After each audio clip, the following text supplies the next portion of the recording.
KKR Aceh serahkan rekomendasi reparasi perempuan korban ke Baitul Mal Program Family Development. Rekan jumpa, jangan lupa subscribe, like, komen, dan share video ini. Diberitakan dari Banda Aceh, Ketua dan anggota Pokja Perempuan KKR Aceh serahkan data perempuan korban pelanggaran HAM masa lalu ke Baitul Mal Aceh untuk program Family Development di kantor Baitul Mal Aceh Selasa 26 November 2024. Komisioner sekaligus Ketua Pokja Perempuan KKR Aceh, Charlie Maidolina mengatakan bahwa pihaknya mendapatkan informasi bahwa bulan ini masih terbuka peluang program bantuan Family Development yang bisa diberikan untuk kategori korban konflik. Menurutnya, meski waktu yang tersedia untuk melengkapi persyaratan hanya tinggal 3 hari kerja, namun pihaknya bekerja semaksimal mungkin untuk turun ke lapangan memverifikasi langsung untuk melihat kondisi terkini korban. Adapun korban yang akhirnya bisa melengkapi berkas berjumlah 9 orang, Charlie berharap semoga korban yang telah direkomendasikan ini dapat lolos proses verifikasi dan validasi dari tim Amil Baitul Mal nantinya.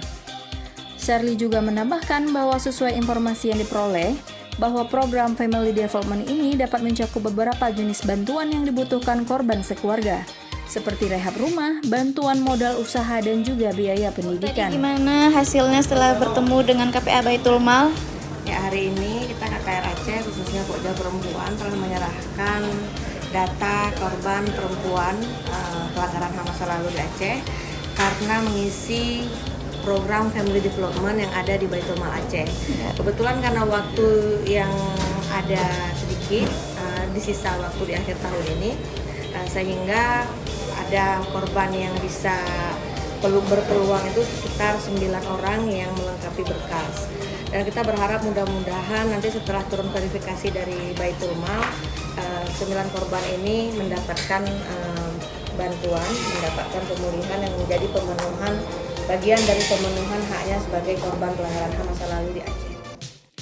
Adapun 9 perempuan korban yang direkomendasikan yaitu wilayah Indrapuri Aceh Besar dengan kondisi tidak berdaya secara ekonomi dan juga ada yang tinggal di rumah dalam keadaan memprihatinkan.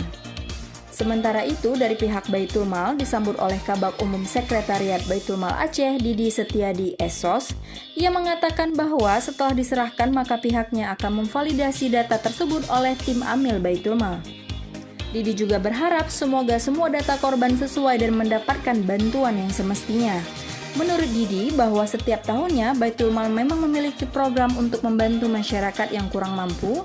Salah satu kategorinya tentu perempuan korban konflik, perempuan yang mengalami KDRT, dan lainnya.